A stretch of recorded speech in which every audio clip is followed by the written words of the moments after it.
Good evening.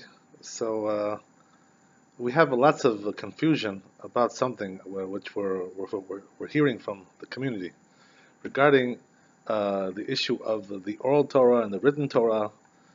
Where does this come from? What's the source?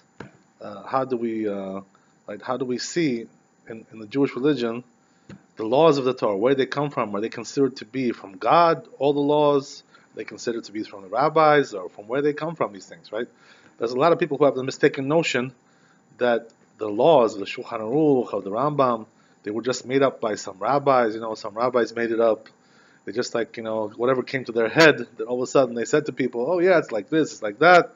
So they say, "Well, it doesn't apply to us anymore. It's already outdated. It's medieval. It's from the Middle Ages." So in order to combat this misconception, we have to set straight, right, all these things. So where do we find by the way, the first clue, right, that we have regarding how the Torah was passed on? We see it very clearly from Pirkei Avot, right, the ethics of the fathers. The first thing, it's in Mishnah, right? It says over there, the first thing it says over there, it starts out like this: ethics of the fathers. It says that Moshe, right, received the Torah from Har Sinai. That's what it says. And he passed it on to Yoshua. Torah is the five books. We're going to talk about that, right? What the Torah is.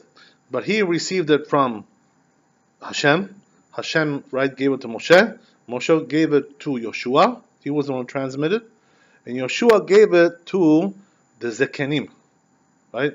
Who are the Zekenim? In English, that's called the elders, right? Who are the elders?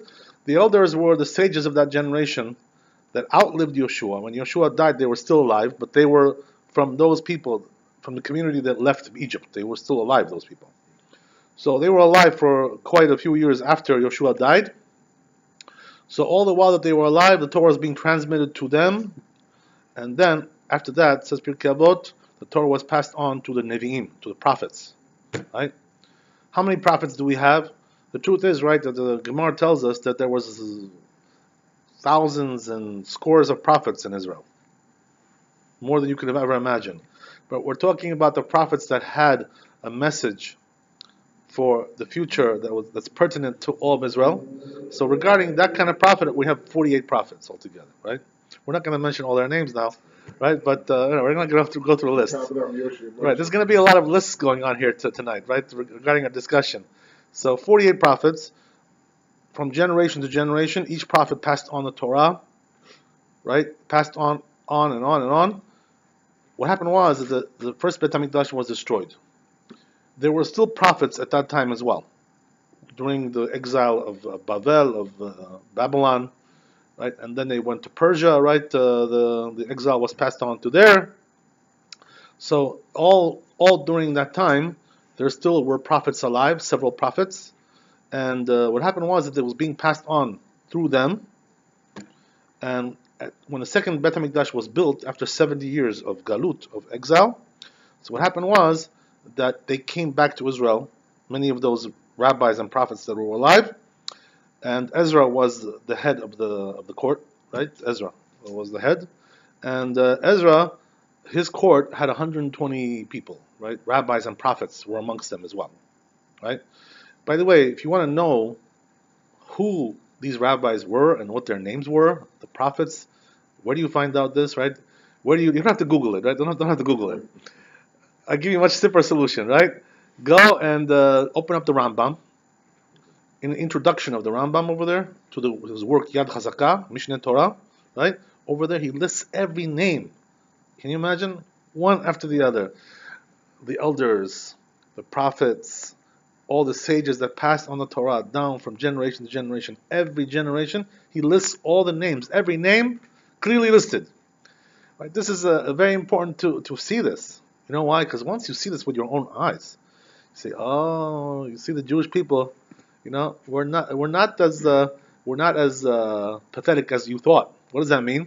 That we have a very clear tradition passed on from generation to generation, from rabbi to rabbi, from prophets, this, that, all elders. Oh, they're all rabbis. These people. Were there any female prophets? There were. Yeah, sure. Yes, there were. Yes, the Torah lists every one of them, right? Who they were. Yes. So women can have prophecy. Yes, it's possible for a woman to get prophecy, right? So now we're saying like this, that we have all that time span and all that tradition going from generation to generation. So the Anshe Knesset Takdolah, the men of the Great Assembly, who was that? There was the Bet Din of Ezra. Right? 120 people, including prophets also there. These people received the tradition and passed it on down to the next generations after that, right? After the men of the Great Assembly, there was Tanaim over there, right? Tanaim. There was Amoraim also that came after that. We're talking about, right, all the periods of the Mishnah and the Gemara and the Talmud. It was passed on again from all those rabbis. The Rambam lists every name, every one of them. Can you imagine? None of them is overlooked. So it's very clear, right? The whole tradition is very, very clearly passed on. But the question is like this, right? Okay, now we understand, right, pretty much the structure of how the tradition was passed on, whatever, I hope so. That now we have to understand what was passed on, right? That was your question, right? Let's get to the bottom line, right? So what was really passed down? What was it? So we have several elements actually that are passed down. The first thing is the written Torah itself, right? The written Torah itself was written down. So it's just a matter of accuracy, basically, to copy over, from scroll to scroll. Identity. So right, so pretty much, this has been maintained over the generations until this day, right? Our Sefer Torah is fairly accurate, right, from what we got in Har Sinai. I'm not telling you fairly because it's not really 100%. Why do I tell you that? There is one thing that we're lacking, right? We're not sure about. You know what that is? It's called chaser and maleh. Like, what does that mean? There are certain words in the Torah. I'm sure you know about this, right? That can be written in a full form or in a short form. Right? Exactly. What does that mean? That are you including the vowels with them or not? Sometimes the vowels are not written. Right? I'll give you an example. You understand? Right? The word, let's say shalosh. Right? Shalosh, 3. Right? You can write the shalosh with 3 letters, or you can write it with 4 letters. What does that mean? Shin, lamed, shin. That's the short way, abbreviated way. Then you can write shin, lamed, vav, shin. Right. So regarding this tradition of full and lack, right? We don't have a clear tradition regarding that. There are some mistakes in our Torah. You understand? So we're not 100%. We cannot tell you we're not 100%. But besides that problem, that we certainly have, right? Besides that, everything is pretty much on the ball, right? Very good. Moses got this written perfectly, right? Yes. So it was rewritten improperly? No, what happened was, during the first, when the first, make a mistake, the problem began when the exiles, came about. The exiles had all kinds of issues, right? That there was different communities that went over here, went over there, and now this community says like this, and that community says like that. You understand? They're copying it over. The accuracy was pretty much mixed up by the fact that there was exiles, in different communities, and therefore, right, there was not such an organized leadership at that time to watch for the accuracy of everything. This was the problem. Okay, fine. So that's one thing, right? That's one element. The Torah itself, the written Torah. But we have also in the Torah many other elements as well. One of them is called Halacha Moshe Misinai. Right? What does that mean, Halacha Moshe Misinai?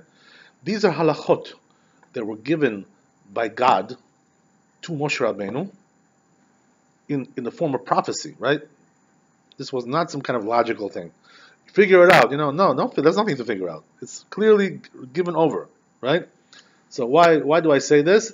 Because this is Halacha Moshe Misinai, it's called.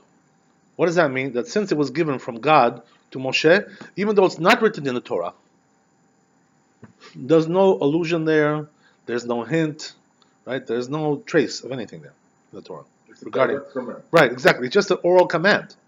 But since it was given from Hashem to Moshe Rabbeinu, so therefore it's considered to be from the Torah. In other words, it's not rabbinical. You know what I mean? We'll understand a little bit better what these things mean, right? But since it was given in prophecy to Moshe Rabbeinu, it's considered to be from the Torah. So that's number 2, right? Let's go to number 3. We also have something which is what? Not written explicitly in the Torah, but there are certain types of ways of derivation that it can be derived from the Torah. Okay? So where do we learn these? There are rules of derivation, right? 13 of them. Right? Where do we learn this? From the Baraita of Rabbi Ishmael, right? Which is brought down in Talmud, and we say it every morning in the prayers. When we say korbanot, right? The first part of the prayers in the morning, korbanot. So the end of the korbanot is Rabbi Ishmael, right? So over there, we're reading this every day. These 13 methods of derivation, right?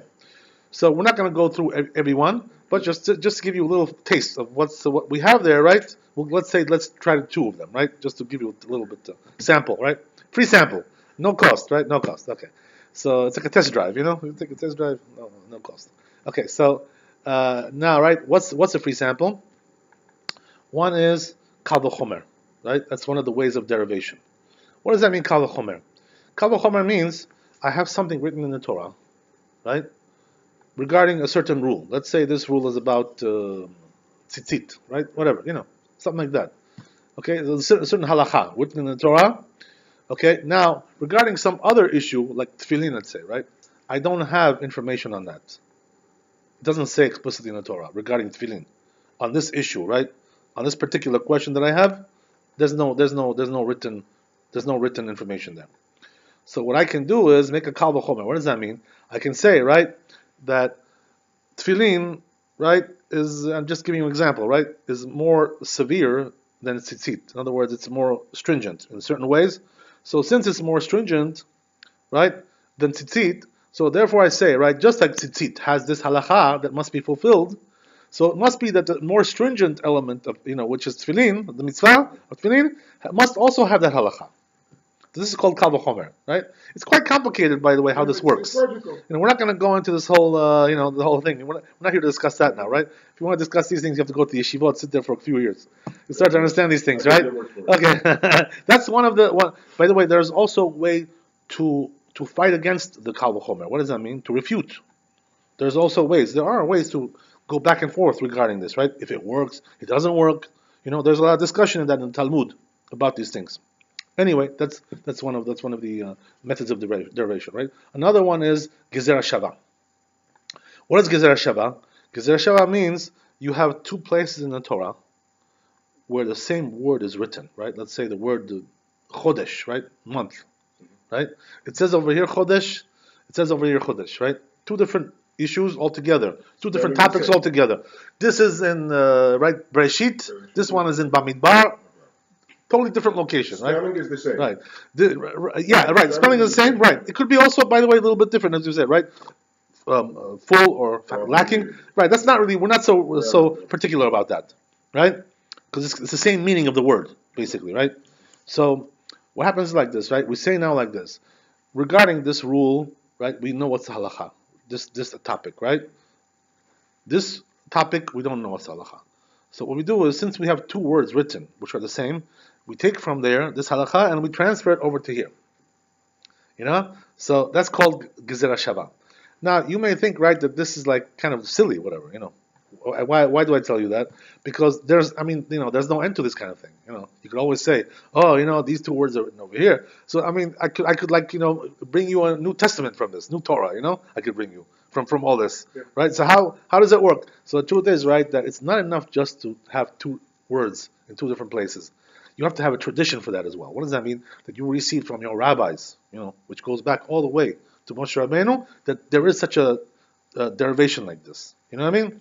So if you have a tradition, you can make it. If you don't have a tradition, you can't just say from your own mind, these two words. It doesn't work like that. So there are limitations also regarding this, right? It's quite complicated. There's a lot of details involved. So we're giving you two, right, just examples of how derivation is done. But explicitly, these things are not written in the Torah. They're not written in the Torah. You know what I mean? And you know how many rules there are like this that are derived with these methods of derivation? We're talking about hundreds and thousands of rules. Okay? So the question is like this, right? All these rules, what's their status? Are they considered to be from the Torah, or are they considered to be rabbinical? Right? So what's the answer? The answer is that they're considered to be from the Torah. You know why? Since they're derived from the Torah with the methods of derivation that we have as a tradition, So therefore, this is not rabbinical, even though the rabbis are actually, technically speaking, right? They're the ones who are doing, right. But they're just repeating like a tuki, like a parrot. They're just repeating what they heard from their rabbis, which is it's a tradition. So it's not really from their own making. It's not their own, creation. This thing. So where do we find this? This is in the Talmud. So this is really like in the oral Torah, in a sense, right? That in the Torah you're not going to find anything like this. These kinds of games that you're going to play, these kind of things. There's nothing like that in the Torah. But the Talmud teaches us, right, that there's this one, teaches you, and there is so much discussion in Talmud about these things. You can't imagine. I mean, it's vast. Like we're talking about, something which will take you many, many years to learn all these things. So this is a third way, right? As we said. Now we have also another interesting thing, right? Which is what?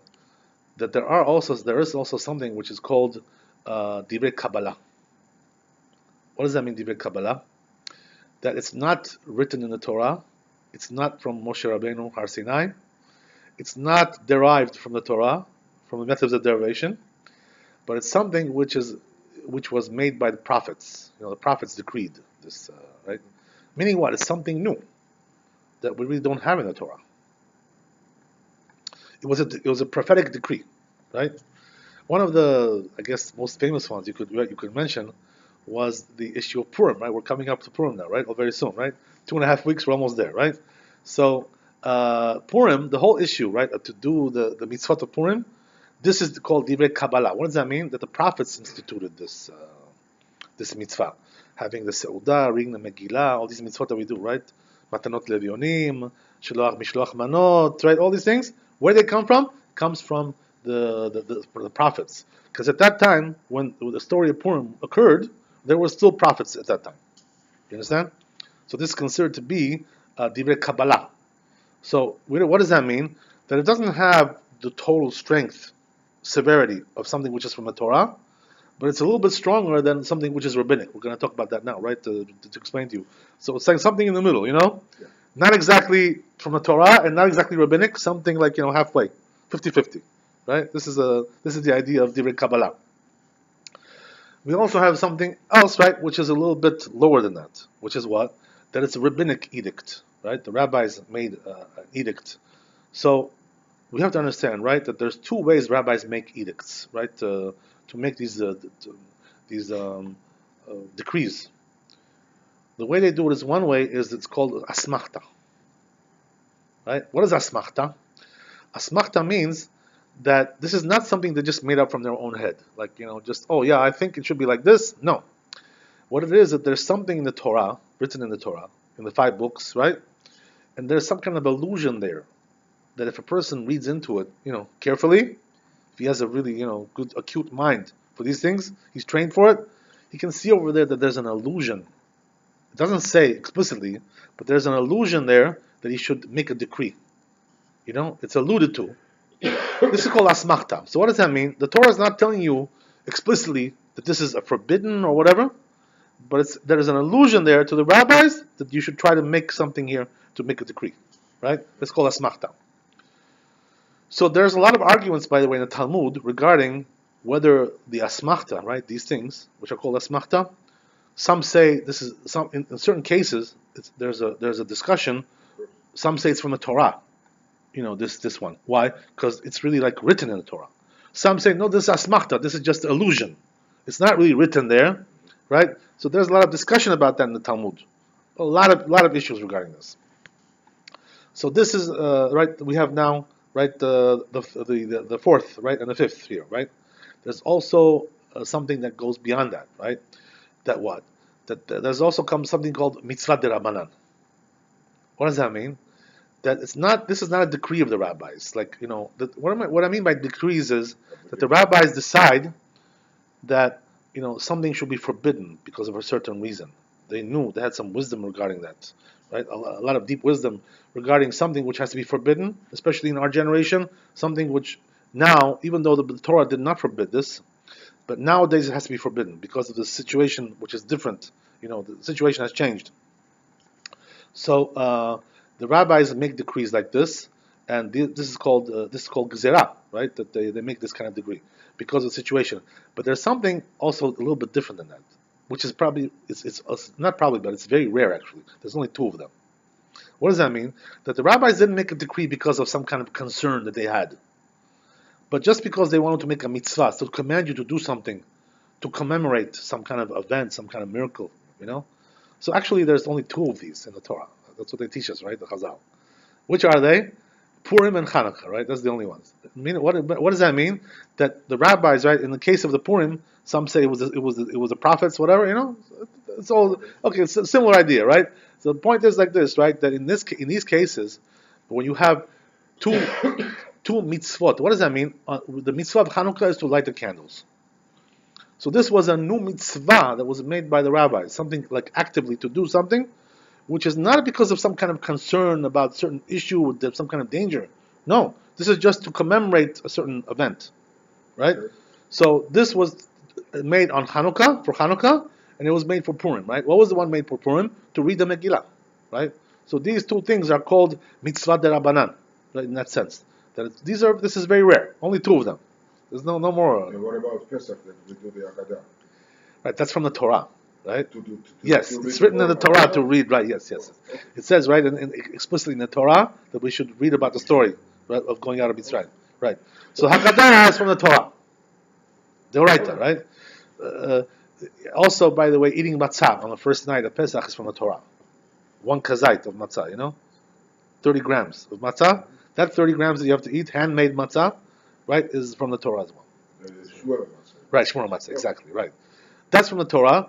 There are some things on Pesach which are derabanan, like maror, right? Maror is from the rabbis. It's not from the Torah. Okay, whatever. There's all kinds of things, right? Okay. Also afikoman, right? Afikoman that we eat at the end of the meal. After we have the meal, we eat like one more matzah at the end. That's called afikoman, right? That's also from the rabbis. This thing, right? Okay, whatever. We'll get to that too as well. Right, later, a little bit. Give me a month on that. I'll take a hiatus on In that. our house, we don't do that, so I don't know. Well, which one are you talking about? In the beginning, we have 3 matzah on the table. Right. We break the middle one. Yes. We hide it. Right. Then we take it out, and with that broken one, we do a motzi. So you know what it is? With that broken one, that's called the afikoman. Okay, That you're supposed to have at the end, right? That's the one you're supposed to have at the end. But that's not going to be enough for you for the whole family, right? So you have to add to that as well. You know what I mean? Okay, So each one has to have a kazait. So you learn something new, right? Every day you learn something new, right? So that's the idea, right? That broken one. So there's two pieces, right? When you break it.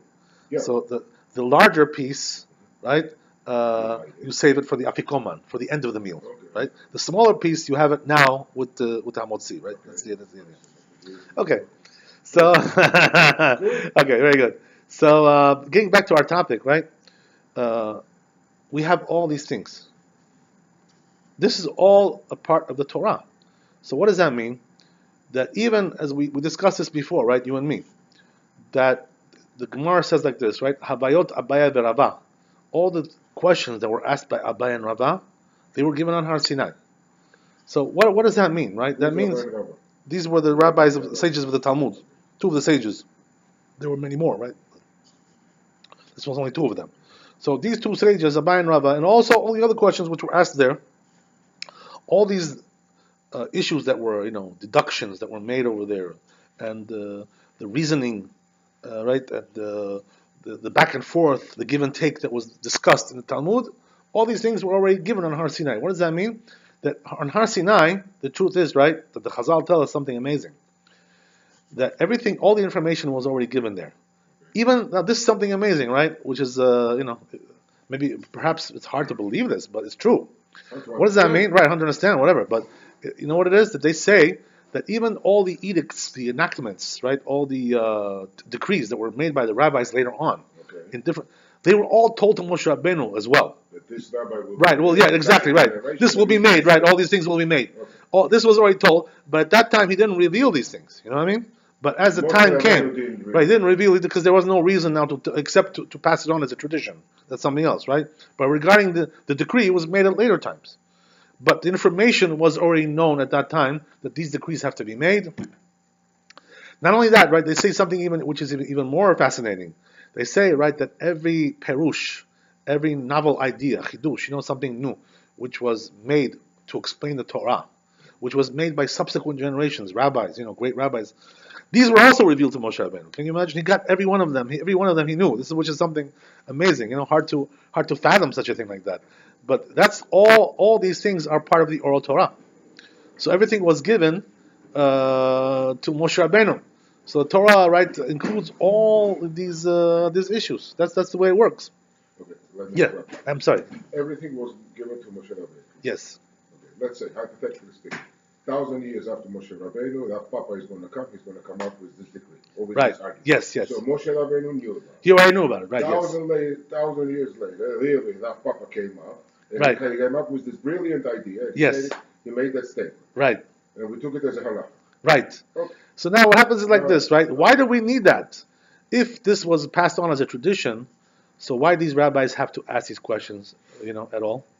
It should already be known as a tradition. So the answer is like this, right? That the tradition was lost, largely. A lot of things were lost. The reason was because of the exiles, right? And because there was problems with going from place to place and being persecuted by all kinds of enemies, all kinds of bad foes, enemies of the Jews, these kinds of things. They were not giving us the freedom of mind, the peace of mind that we should be able to pass on tradition from one generation to another, always being chased around like nomads, like gypsies, whatever, something like that. So because of that, we didn't have a chance to pass on tradition. So many of the traditions got lost, and therefore they had to be reinstated by these wise rabbis, with their power, their mental, their right capacity to do these things, right, and their training and their holiness, that they were able to reinstate these things. But yes, yeah. Just like we have the written Torah, how come Moshe Rabbeinu didn't write everything down also? It's a good question, right? Why did HaKadosh Baruch Hu give? Leave everything up to our interpretation. Right. Why did HaKadosh Baruch Hu give the Torah in two forms? Actually, there's many answers to this question. One of them says the Midrash, something really funny, right? It says that the reason HaKadosh Baruch Hu didn't give the whole Torah written down is because if the Goyim would see all this Torah, if it was written down, everybody would see it, right? Can't hide it. Okay. You know what I mean? So once you can't hide it, the Goyim would claim, right, that it was their Torah. In other words, they would say, we're the real Jews. Just like now, you have these crazy guys standing in the street, these guys, the Israelites, these people, these nutcases, whatever. These people are nuts, So they try to claim, right, that we're the real Jews, and you guys are, some kind of, European, European fakes, right? Well, that's what they tell us, right? All kinds of stuff like that. So the problem is like this, right? That what would help them if they really knew the traditions that we have. The reason they can't do it is because they don't know the traditions. So their arguments are always, refuted because they don't know the oral Torah, So this is what guards us from being imposters coming, and taking our, taking our roles, identity theft. That's what they call it, right, today, right? There's a lot of identity theft going on, right? So people want to steal identity. So now, right, the most popular thing is still the identity of the Jews. Say we're the real Jews. You guys are just, from the Khazars, some Khazars, you people are, whatever, some converts who converted, whatever, right? That's what it is, right? But the problem is that they can't really get away with that, with those fake claims. Why? Because they don't really know the Torah. You see, right? They have no knowledge. They're talking nonsense. They don't really, they don't know that stuff. And so therefore, right, this is one of the reasons why Kadosh Baruch Hu didn't want that all the Torah should be written down. So what does that mean? That the Goy, right, has access to the written Torah. He can read that, no problem. He's allowed to read that. When it comes to the oral Torah, that's not his possession, right? He's not allowed to study that. So it's a private, exclusive club which only belongs to the Jews. Why? Because they're the ones who accepted it, right? Since we're the ones who accepted it, it belongs to us. That's the way it is, right? So it's pretty logical, right? No fancy footwork over there. So getting back to what we said. Now what happens is like this, right? That as we said, the Talmud now was finished. We had, by the way, not only one Talmud. There was two Talmuds, right? There was Yerushalmi and there was Bavli. The Talmud Yerushalmi was written in Eretz Israel. That's why they call it Yerushalmi, right? Written by Rabbi Yochanan. He was the one who redacted the Talmud Yerushalmi. He was the great sage of that generation, Rabbi Yochanan. And after that, several hundred years after, came the Talmud Bavli, right, which was written by, redacted by Rav Asher and Rav Ravina, two big rabbis. This was after. So what happened was, right, there was a question, which is going to be the real Talmud, the real halacha, right, the real tradition. So the truth is, right, that the Talmud Bavli came out on top regarding that. The Talmud Yerushalmi got left behind a little bit. What does that mean? Left behind? I'll explain to you what that means. That wrote Talmud Bavli, they were not aware of Talmud Yerushalmi? They were aware. So I'll explain to you. Wrote it. I'll explain to you how that works. So what happened was like this, right? Interesting. So what happened was that Talmud Yerushalmi was written, and they knew about it. Everybody knew. It was publicized amongst the Jews. Everybody knew about it.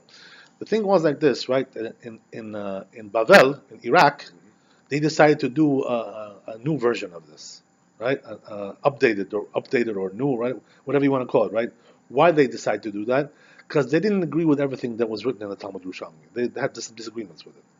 So therefore, in order to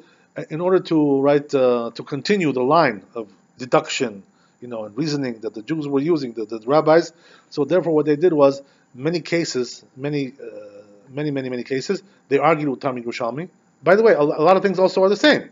There are a lot of things which are not argued on. So they basically rewrote it. Yeah, I mean, I wouldn't call it rewriting. Basically, it was like it was an update.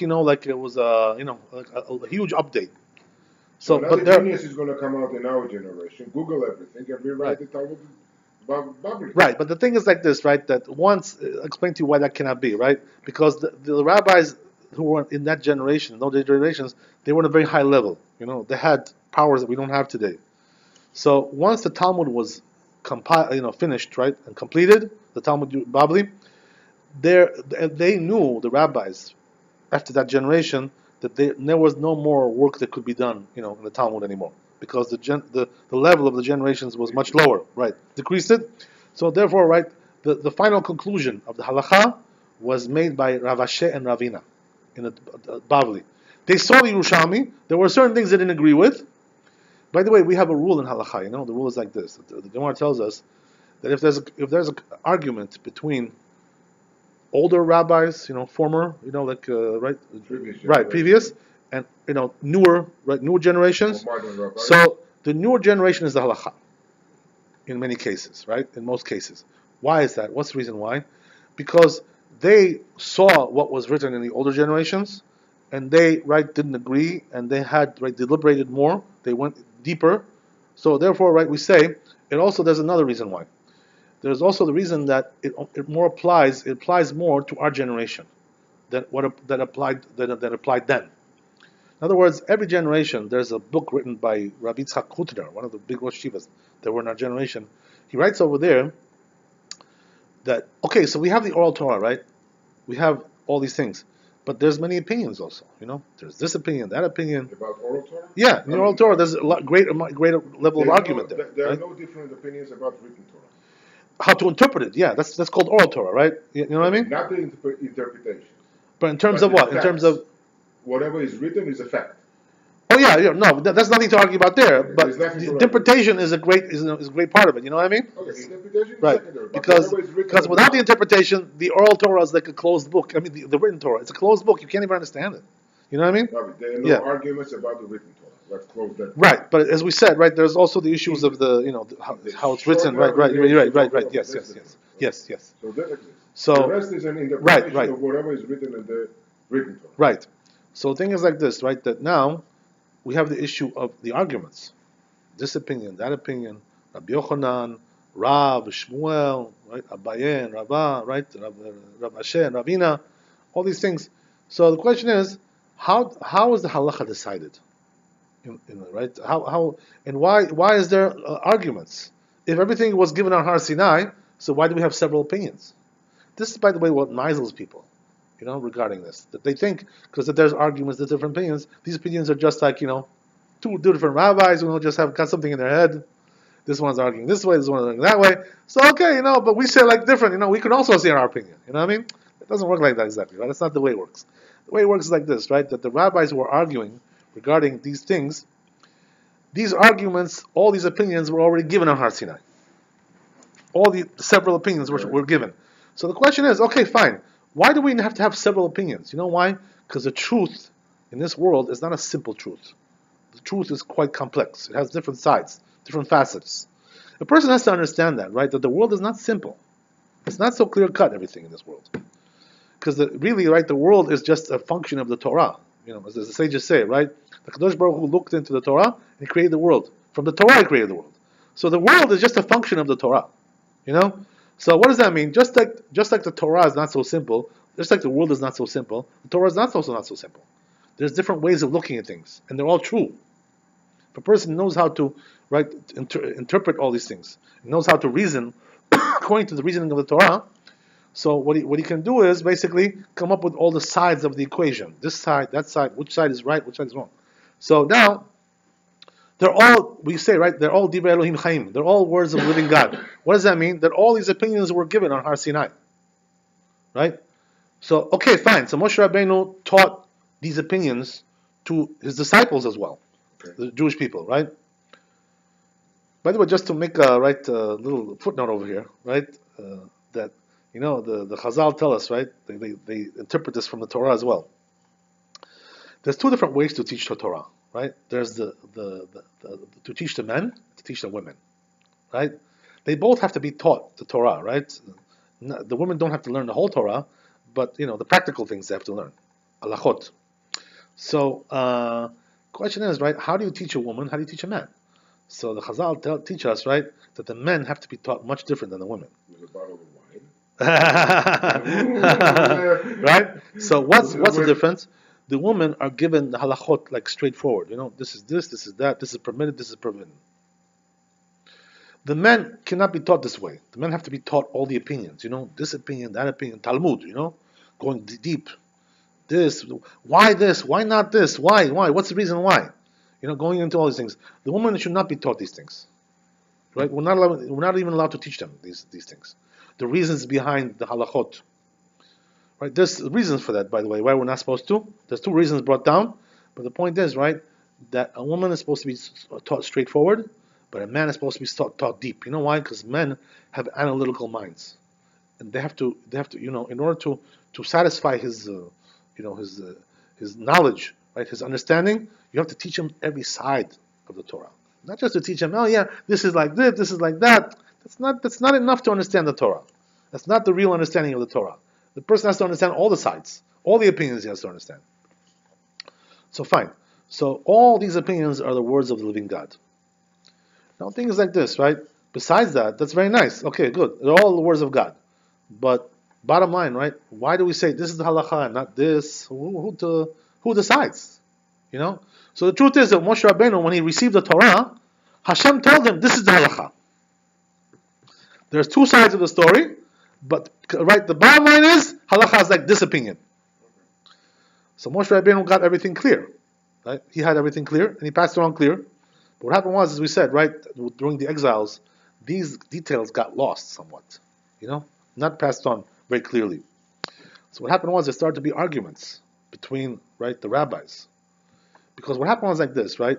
In the old days, when the Bet HaMikdash was existent, first Bet HaMikdash, second Bet HaMikdash, the way it worked is like this. There was a Bet Din, there was a Sanhedrin, right, high court.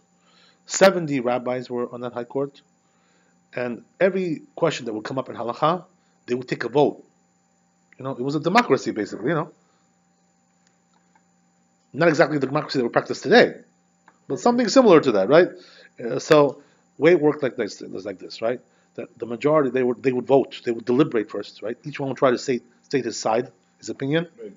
They would deliberate, go back and forth, There was a big discussion, It was like the whole thing was, the earth was quaking over there, There was a lot of earthquake, right, going on there. It was very heavy, very, very heavy duty. So in the end, they would take a vote. 35. Right. So it would go like the majority, If right, 35. So they would have to, to make right. So, yeah, they would, right. Renegotiate. Right. Until they come up with some kind of conclusion, whatever. So why couldn't they have 31? 71. Yeah, there is an opinion that there were 71. There is an opinion like that. That's also an opinion, right? Whereas this is Masechet Sanhedrin, right? There is an opinion that there was 71 actually. Very interesting, right? But the prevailing opinion seems to be there was like 70 there. So the point is like this, right? That it went according to majority. So they would take a vote, and the majority would win. Once the majority won, nobody could change that halacha anymore, unless there was a new vote taken, at a later time. You know what I mean?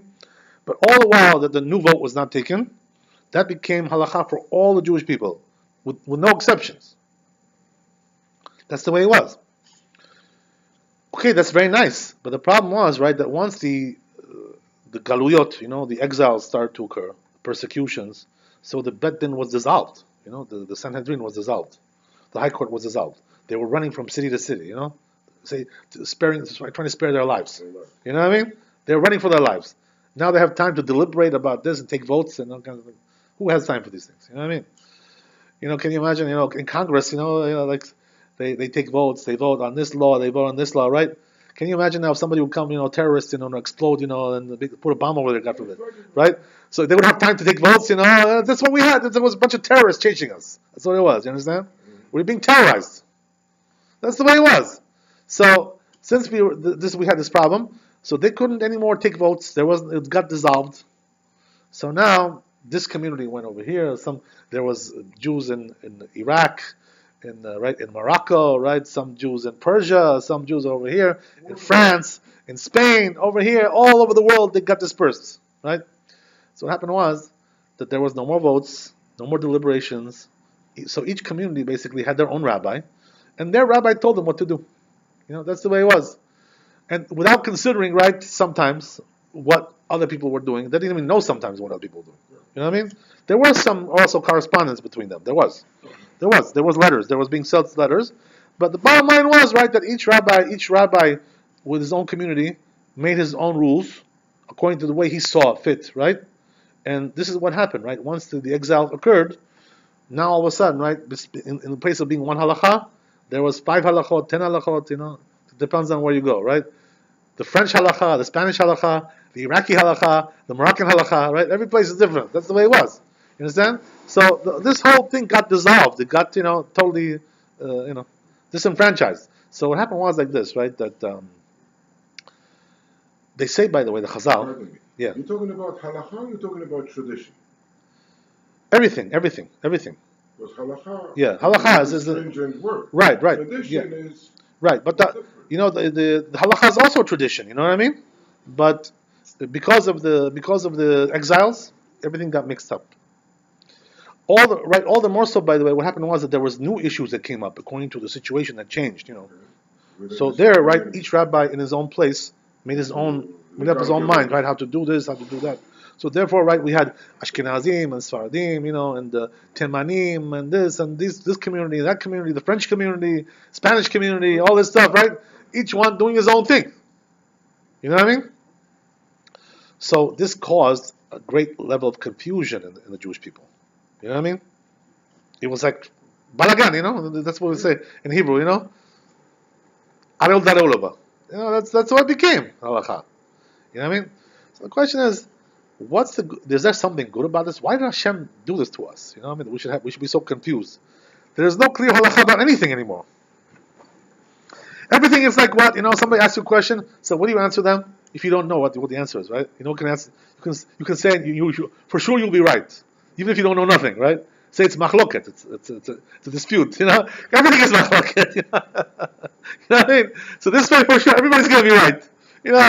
If you don't know, right, what's going on, you can always say that, right? That's a default answer. You know what I mean?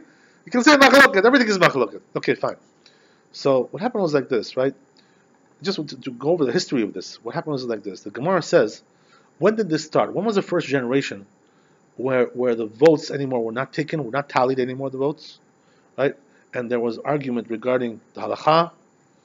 What is it? It's asur, it's mutar, is it allowed, not allowed? They say the first generation that this started, you know when it was? Hillel and Shammai, right? What does that mean? Hillel and Shammai were the two great elders of that generation, right? This was before the Tanaim. That's after the destruction of the second temple? Right, there was, yes, right. Actually, I'm sorry, I didn't say it right. This was during the second temple. During the second temple. So what happened was, right, but at that time they still had a court. They had courts. But what happened was, right, they had courts, yes. They had a court, but the problem was like this, right, that there was two sides, there was two groups, right, two factions. Hillel's school, Shammai's school, right? Right, in the court itself, right, within the court itself, yes, Among the yes, yes, 70 yes, rabbis, yes, there yes. was Beit Two Shammai. factions, right, right. Okay, that's So what happened was, right, that for some reason, the truth is, the Gemara says what the reason was. Why is it that that generation was the first generation that they couldn't come to conclusions about things? You know what they say, by the way? How many halachot were there that they couldn't come to conclusions? Not so much. It was only 3. That's all it was. It starts with a little drop, trickles down, It starts then it starts to get bigger, The hole starts to get bigger. It starts to gush out, That's the way it is. It always starts with a drip. Every leak, right? So what happened was there was only 3 of them at that time. 3 machloket that they had. They couldn't come to a conclusion about it. They took votes, this and that, whatever. It wasn't, it wasn't working out. You know what I mean? So what happened was that those halachot were not decided, and therefore became machloket between Hillel and Shammai. Right? Then after that, what happened was that there was also Bet Hillel and Bet Shammai. That's a little bit different. You know what that means? What's the difference between Hillel and Shammai and Bet Hillel and Bet Shammai? Hillel and Shammai were themselves, these guys, these 2 rabbis, right? But then there was also the disciples, right? Exactly. They were called Bet Hillel and Bet Shammai. So this was like many rabbis, So they started to widen, these machlokot, right? As the generations went on. So the question is why? You know what they say? The reason was not because of the persecutions. There was no persecutions at that time. So then what's the reason why it started? So you know what the Gemara says? Because they were not learning enough with their rabbis. What does that mean? That if a person really wants to get a full tradition of the Torah, I tell you, there's different ways of doing things, If you're like really a person who's like on the ball, you're like very methodical, very, very, everything you do like straight, organized. So what should a person really do? If he wants to get the real Torah, he has to hang on to like a big tree, What does that mean? A big rabbi of the generation. He has to go, one of the giants of the generation, not like the small fries. The small fries don't know nothing anyway, right? They're also confused. What are you going to learn from them, right? You're going to become more confused than they are. You know what I mean? You go up to the big guys, the big giants. So what you do is you have to hang on to them for many years, as much as you can get. 10 years, 15 years, 20 years, 30 years, 40 years, 50 years, as much as you can get until they die, till they pass away. That's the way it is, right? So what happened was that it says in the Gemara that those students, disciples, were not learning enough with their rabbis. They were not serving them, right? That was the problem. So what happened was, since they were not serving them and learning with them enough, so in the end, what happened was that they started to get confused about the halacha. One says like this, one says like that, and it's all according to their judgment. So what happened was, right, that they were doing according to their judgment. Why? Because they didn't get enough information from their rabbis, right? In those days, by the way, learning from your rabbi was not called learning from your rabbi. It was called meshamesh, shimush. What does that mean? It's like serving your rabbi. Why is that? Because in those days, the ways they used to learn from their rabbi was to serve them. They would like take care of their needs. Like a slave. Like a servant. Put on his shoes, do this. Do all kinds of stuff. Right? Serve him this, bring him that, all kinds of things. So as they were serving the rabbi, they would like learn from them as well. The studying was going on through the process of serving them. Nowadays, by the way, it's not like that. We don't serve the rabbis anymore, right? If they want to get the dinner, they go and get the dinner themselves.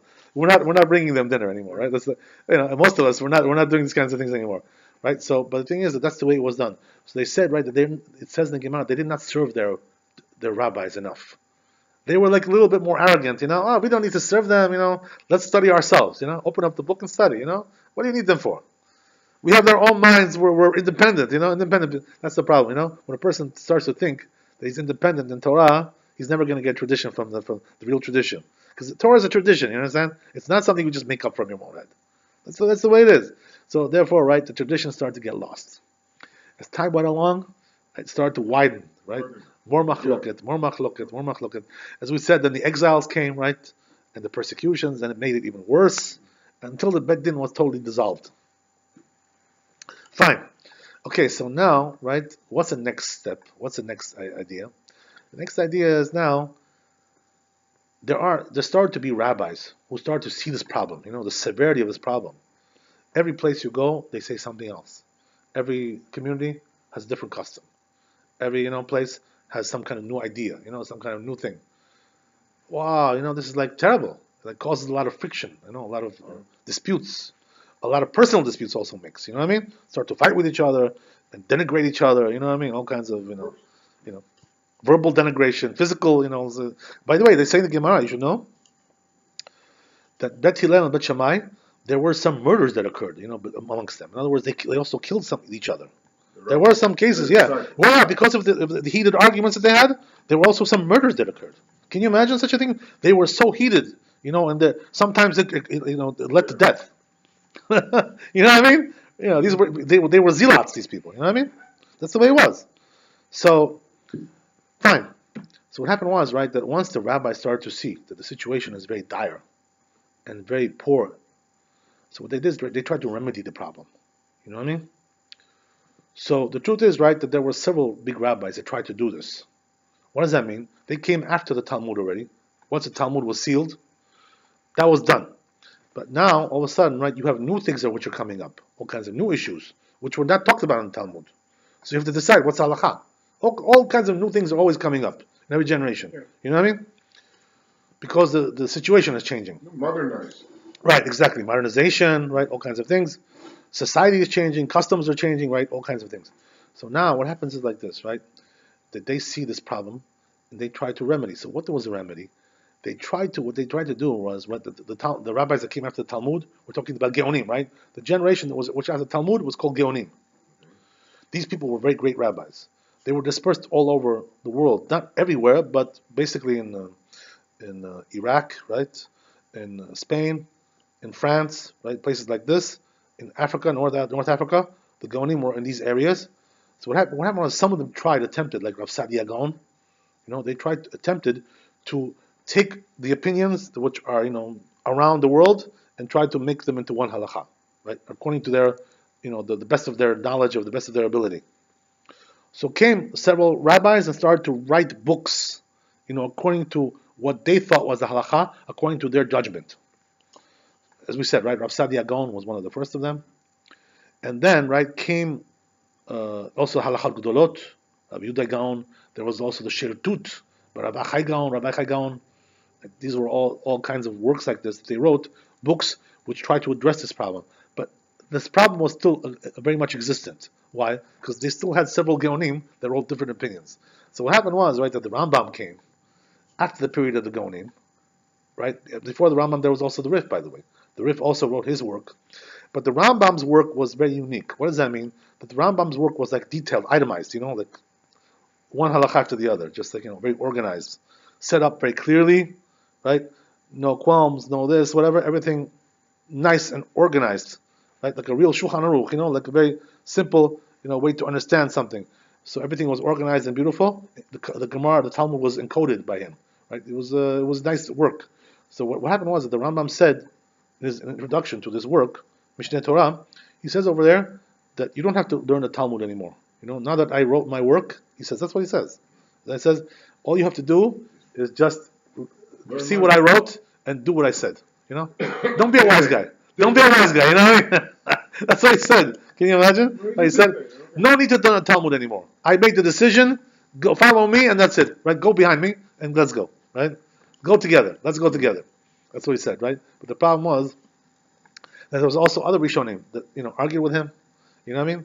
They started to go on more and more as the generations went along. Still, they were not getting along. Right? In terms of the halakha. So what happened was, at the end, 500 years later, right, came Maran Bet Yosef, Rabbi Yosef Karo, who was from Spain, but then he moved to Eretz Israel. He eventually came to Eretz Israel. What happened was he wrote the Shulchan Aruch and the Bet Yosef.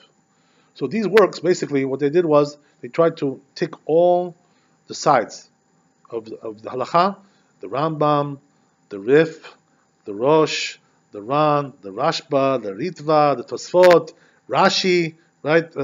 All these, and make it into one practical halakha. This is what Maran Bet Yosef did. So the work of Maran Bet Yosef is an amazing thing, by the way. Why is it so amazing? Because he had a system. He said, listen, I'm not really big enough, me, my one little rabbi like me, he was a very humble person, Who am I really? I'm just one guy. So how can I now go into the into the depths of the claims of the Rambam and the Rif and all these former rabbis, earlier rabbis. I'm going to decide who's right and who's wrong. I don't have the ability to do that. So he says basically what I'm going to do is I'm going to make a system. Just follow a code, rules. So his rule was basically, right, there was also complications there, but as a basic rule, the rule was we're going to take three major rabbis that were, discussing halakha, the Rosh, the Rif, and the Rambam, and 2 out of 3 we're going to take, right? Whoever's 2 out of 3 is going to be halakha. Majority. All the other rabbis will also be taken into account, but these will be the main, right, rabbis. That will be, right, the main honchos over there. So, by the way, a lot of rabbis who saw this system that he made, Rabbi Yosef, didn't agree with him. They said, what about all the other rabbis? What makes you think that we should just take these 3 and the other ones, put them in the back seat, the back of the bus? What told you to do this kind of thing? That was their claim against him. The Marshal wrote about this, right? Also others as well. So, what's the answer to their question, by the way? The answer is, right, came one of the big sages, and he answered that the reason why this actually was a very good system, even though it was kind of like ignoring the other rabbis, the other Rishonim, is because these rabbis, the Rif, the Rosh, and the Rambam, when they wrote their conclusions on halakha, they also took into consideration all the other opinions as well, right? In other words, it was already covered, you understand? The whole thing. The gamut was covered by them. So therefore, right, he considered them to have more weight. And also because they were more accepted. What does that mean, accepted? That basically in the Middle East, right, all the area of the Middle East, Eretz Israel, Syria, Iraq, right, all these places, they were doing like the Rambam, basically, more or less, right? The Rambam became their rabbi, right? So their accepted rabbi. They were doing like the Rambam. When it comes to North Africa, right, Morocco, these areas, they were doing like the Rif. Because the Rif was from there, right? The Rif was Moroccan. So, but in terms of Europe, right, the Ashkenazim, they were doing more like the Rosh, right? Why is that? Because the Rosh basically he himself was Ashkenazi. He came from Germany, right? Even though, by the way, in the end, he went to Spain because they hired him as a chief rabbi there. So he went to the Sephardi side in the end, right? Well, this is what happened, right? He started Ashkenazi, but he finished off in the Sephardi area, right? Whatever. It's an interesting story, but the point is, right, that the Rosh was taking into consideration more the opinions of the Ashkenazim. The Tosfot, and all these great rabbis that were in that area, France, Germany, right? These areas. So what happened was that the Baran took all these, and he said, you know what? When I take these 3 rabbis, I'm covering pretty much the whole world, because that's where the Jews were in that time, right? There was no Jews in America at that time. You know what I mean? Basically, it was the Middle East, more or less. Then there was the North Africa, right? And then there was Europe, right? That was pretty much covered the whole gamut, right? So basically what he did was, that's what I'm going to do. Right? And the conclusion is going to be like this. And the truth is, right, that the Shulchan Aruch, Baruch Hashem, it was very largely accepted in the end, right? Even though there was some quarrels, as we said, right? There was some issues, but it was accepted. But what happened was, right, that the Ramah came and wrote his gloss regarding what? He didn't agree with many things that were said because the Shulchan Aruch has like a Sephardi tilt. You know why? Because it's written by a Sephardi rabbi, number one, right, from Spain, and also it's more based on the Rambam than any other work, the Shulchan Aruch. They say, right, if you look at the Shulchan Aruch, they see about 80% of the Shulchan Aruch is based verbatim on the Rambam. You know what I mean? So the Rambam had the most weight over there, and the Ashkenazim don't give so much weight to the Rambam like we do. They give also a lot of weight, but not 80%, not 90% like we do. So therefore, what they did was they wrote glosses, the Ramah, in order to bring the Ashkenazi custom, which doesn't agree with our custom. That's the way it was. So basically, that's what we have, right, pretty much today. But there was also many more works written after that as well, right? What does that mean? That not every time, there are also exceptions, by the way. Sometimes we don't do like the Shulchan Aruch. Why is that? Because the custom has changed. So I want to finish off with this, right? The idea is like this. So therefore, what I'm trying to tell you is, right, that all the halakha that we have today in this generation, up to this day, is through this system, right? Which is this prism that we just discussed, right? Everything has a source. Everything has a reason, right? It's pretty much very, very well organized. So therefore, right, since the Shulchan Aruch was accepted by all of Am Yisrael, right, all the Jews, right, with the Ramah together, right, as Ashkenazim also accepted it. So therefore, right, the Shulchan Aruch is the bottom line. There are some exceptions, as we said, But basically, right, that's until this day, that's still our right code of law. But now, right, comes these people and they say, oh, Shulchan Aruch is basically, it's just the rabbis, But this is very, a very shallow way of understanding that, because the truth is, right, the Shulchan Aruch is not just, some rabbis who made up some, cockamamie things from their head. We're not talking about that. This is a tradition that comes from Har Sinai, from generation to generation, right? If you look at the Rambam, as we said, he brings you every generation who the rabbis were, who passed it on, right? The identity of these rabbis is very well known, very named. Everyone is named particularly, so therefore there's no ambiguity. So this is a very big mistake to think that the words of the Shulchan Aruch, which were written 500 years ago, are some kind of new Torah. It's nothing new there. And chadash tachat hashamash, nothing new under the sun. Everything is from the tradition that we have, all the way going back to the way Har Sinai. And there's a system. Everything has a system. Everything has a way of working. Right? That's the way it is. Interesting things like this. Right? I want to finish off with this nice idea. As we said, right, there was this Rabbi Hutner, right, who was a Rosh Yeshiva in our generation. He already passed away, but he was a smart man. So he wrote a book regarding this, right? What was he trying to discuss? He discussed over there something interesting, very interesting, right? So we said, right, that there's different ways of looking at things. There's different sides of the equation when it comes to halakha. This side, that side, and they're all true. They're all the words of a living God. So if that's the case, right, why do we find sometimes that the halakha throughout the generations was changed? It used to be like this. They used to do like the Rambam. Now they do like the Rosh. They used to do like the Rif. Now they do like the Ramah. Right? Why? What's the reason why the things from generation to generation we find that the customs change? One good example, by the way, which I discussed with the community over here, the Gabaim, they were into this thing. Whenever discussed this regarding tefillin, right? There are many opinions how tefillin has to be made, right? Because in the Torah it's not described how to make it. It just tells you to put it on. But the oral tradition tells you how to make them. Otherwise you would never know. How would you know how to make it? So the thing is like this, interesting thing, right? That regarding this, there's two major opinions regarding this tefillin, right? There's Rabbeinu Tam and there's a Rashi, right? So says the Shulchan Aruch, if you're a God-fearing person, try to put both of them, because we're not really sure which one is halakha. It's not so clear.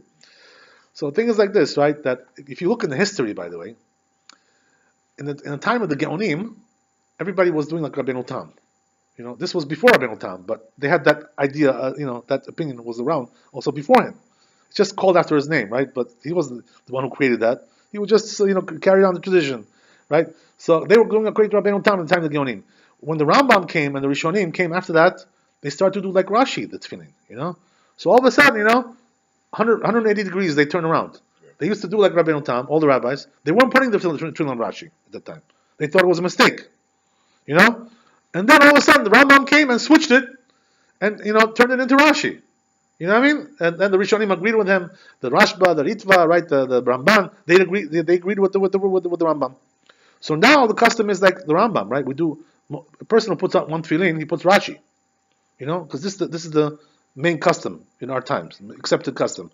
If you want to put both, God bless you, right? That's the proper thing to do. But halakha is right. But the halakha is like Rashi, in the sense that what? That we do like him custom. But the question is like this, right? Why did the minhag change? If these okay, so if the halakha should be like this, let it be like this. If it's halakha like that, it should be like that. Mm-hmm. So you know what the answer is? He says, Rav Hutner, that the reason is because the qualities of the generation changed. The people who are coming to this generation are not like the people who came then. And the quality of that generation is also, right, the world is changing also, it's shifting from different qualities, the world, from generation to generation. So therefore, right, one of the reasons why we need to look at the world in several different ways, this way and that way, Abaye and Rava, Rab and Shmuel, why? Why is that? Because every generation has a different quality. So therefore, right, what happens is like this, right, that from God, this is something amazing, right? That as the generations go on, the qualities change, so therefore sometimes the halakha also changes. What does that mean? We used to do like this opinion, and now we're doing like the other opinion. Because in this generation, according to our quality, the way the world is running now, we need this tefillin, not that tefillin. It's more adept, right? It's more fitting for our generation to put this one. So this world, you know how it functions? That's very interesting, right? That the world functions like that. The world is not a simple world. So as the generations go on, the halakha can change because of that. Because this generation requires a different approach right? Because of its quality, spiritual quality we're talking about, right? So Hakadosh Baruch Hu should help us, B'ezrat Hashem, that we should find the clear halacha. When Mashiach comes, Eliyahu Navi, right? When he comes, he's gonna all the doubts that we have about halacha, he's gonna straighten out everything for us. So B'ezrat Hashem, we'll have one halacha, right? Halacha echad, right? That's the way it's gonna be. There's gonna be one halacha for Am Yisrael, just like it used to be in the old days. Baruch Adonai Le'olam Amen. Thanks for coming. God bless you.